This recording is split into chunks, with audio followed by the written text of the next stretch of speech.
Alhamdulillah Rabbil Alamin wa bihi nasta'in wa nusalli wa nusallim wa nubarik ala nabiyyina Muhammadin wa alihi wa sahbihi ajma'in wa ba'du. Ikhwani wa akhwati fillah, alhamdulillah nikmat Allah kita bisa hidup di negara Indonesia ini yang semua dunia mengakui ini bahwa Indonesia adalah negara yang penduduk mayoritasnya muslim, yang merupakan jumlah muslim terbesar di seluruh dunia.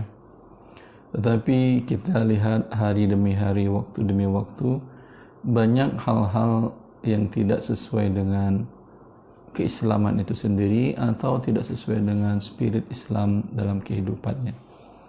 Di hari-hari belakangan kita disibukkan dengan beberapa kasus korupsi atau rishwah atau rasuah bahasa Indonesianya, yang ini jelas tidak ada hubungannya dengan Islam.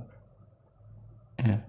Rasulullah SAW dalam hadis riwayat oleh Bukhari dan Muslim, beliau sudah mengatakan ini sebuah hal yang tidak dibenarkan dalam syariat Islam, tapi akan terjadi pada umat Islam di akhir masa. Beliau mengatakan, "Latattabi'anna sanana man kana qablakum shibran bi shibrin, dhira'an bi dhira'in, hatta law dakhalu juhra rabbin latabi'tumuha." Qulna ya Rasulullah, ayahudu wan nasara? Qala faman? Rasulullah SAW, kalian pasti akan mengikuti tradisi kebiasaan orang-orang sebelum kalian. Kalian mengikutinya sejengkal demi sejengkal, kemudian sehasta demi sehasta, sampai-sampai kalau mereka masuk ke dalam lubang kadal gurun atau dhab, pasti kalian akan mengikutinya juga. Lubang kadal gurun itu bagi orang yang mengerti mencarinya panjang, bisa jaraknya ratusan meter. Lubang di sini, lubang ujungnya di sana. Ya, sangat susah untuk memasuki dan mencarinya. Tapi kata Rasulullah, sesusah itu pun kalau mereka masuk, kalian akan mengikutinya.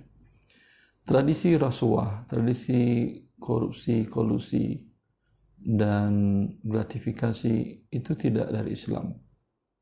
Para sahabat Nabi SAW, Abdullah bin Rawahah, ketika diutus oleh Rasulullah SAW ke Khaybar untuk menarik kharaj, hasil dari bagi hasil yang dilakukan oleh Yahudi yang berada di penduduk Khaybar, karena Khaybar ditaklukkan oleh Rasulullah dan kaum muslimin, otomatis hasil daerahnya menjadi milik harta kaum muslimin.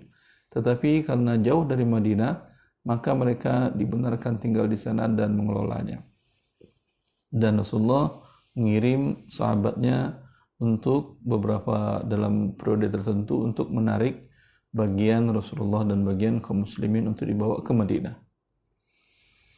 Ketika Abdullah bin Rawahah, sebagaimana diriwayatkan oleh Imam Malik dalam kitab Muwatta'nya, datang ke Khaybar untuk ingin menarik kharaj tadi, maka bagi hasil, pendeta-pendeta Yahudi di Khaybar telah mengumpulkan perhiasan dari emas dan perak yang berharga. Mereka kumpulkan dan mereka sambut Abdullah bin Rawahah dengan riang gembira. Ya. Dan mereka tawarkan kepada Abdullah bin Rawahah, ini hadiah kami untuk engkau wahai Abdullah, wa khaffif 'anna al-kharaj, dan mohon bagi hasilnya jangan beratkan kami, ringankan sedikit. Itu tawaran imbalannya. Maka apa yang dijawab oleh Abdullah bin Rawahah? Beliau dengan tegar sendirian di hadapan para pembesar orang Yahudi menunjukkan sikapnya sebagai pendahulu umat kaum muslimin yang orang setelahnya harus mencontoh bagaimana ketegaran keimanannya sendirian menghadapi puluhan para tokoh utama dari orang-orang Yahudi. Beliau mengatakan, "Ya ma'syarul Yahud, wallahi innakum la abghadu khalqillahi ilayya, wa ma dhalika bihamili ala an haifa alaikum, wa amma ma 'aradtumuhu alayya fahuwa suh, fa inna la na'kuluha." Wahai seluruh orang Yahudi, sesungguhnya kalian demi Allah adalah umat yang paling aku benci. Tidak ada umat di dunia yang paling aku benci melainkan kalian.